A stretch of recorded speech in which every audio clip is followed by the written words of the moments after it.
Joining us in London is a member of Parliament, Mark Lancaster, who was 100 yards from the explosion that destroyed that double-decker bus.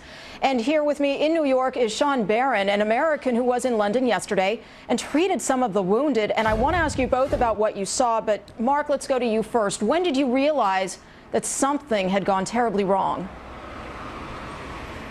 Well, I was on my way to work in the morning. I was in a taxi driving to Westminster to my office here in the House of Commons, and literally behind us we were going through Woburn Square and we heard this big explosion and just saw in the mirror all the smoke and dust, but then went round the corner. So I probably wasn't as close as many, but it was close enough for me. Thank you. What do you think Tony Blair is going to be doing now in the days and months ahead as a result of this attack?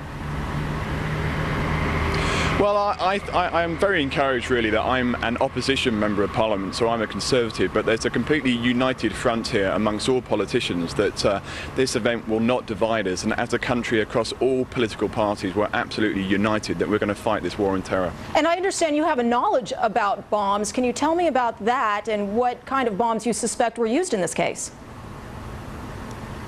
Yes, we have an unusual system here where I'm still allowed to serve as a member of the armed forces, and I happen to be a bomb disposal officer in our reserve forces. I've seen service in Kosovo and Bosnia, and it's pretty clear that these bombs were IEDs, improvised explosive devices, probably small charges up to about 10 pounds in weight, that were probably carried in backpacks, as your reports have been saying. So they weren't necessarily very large charges, but because they were used in confined spaces like the underground, the subway, the effect is actually magnified, and that's why we've had the effects that we've had. Sean, you were in London for an internship program. That's what took you to that country? Yes, I was, Claudia. What did you see yesterday? I was on a bus headed to my office in Oxford Circus, and as we were driving on the street, which runs parallel with the Bakerloo line, we were approaching Edgware Road, which is where one of the bombs went off.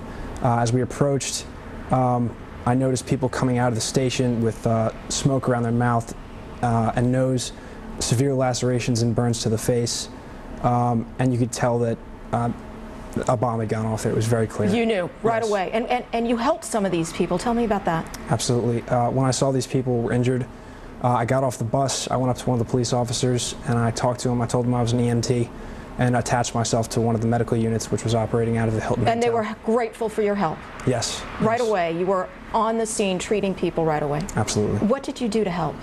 What we did is we began triaging patients, separating the people who were in the most need of medical attention from the people who would be able to wait a while, and we tried to get those people who were in desperate need of attention to the hospitals as quickly as possible.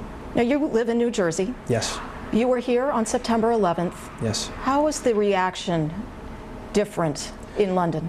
It was eerily similar to the testimonies and the footage that I've seen of September 11th when I was here. All the traffic cleared from the streets within about an hour. All the Roadmaster buses were recalled.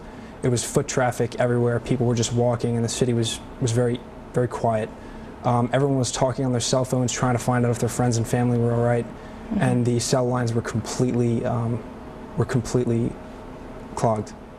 And yet we hear the stories of how people came together, neighbors helped neighbors. Absolutely. We saw that here on 9/11 as well. Mark, final question. How do you think these attacks will affect your role as a member of Parliament as the debate about the war on terror continues? Well, I was actually in the chamber debating yesterday, and I think really that we all accept that you know, this is a terrible thing that's happened, but all that's going to happen to us now is that we are going to unite as a country to ensure that this doesn't really have the effect that the terrorists want, and if anything it's going to have the opposite effect, which is to unite our will to work with America and other key countries that we will defeat these terrorists. All right, Mark and Sean, thank you both for coming in tonight.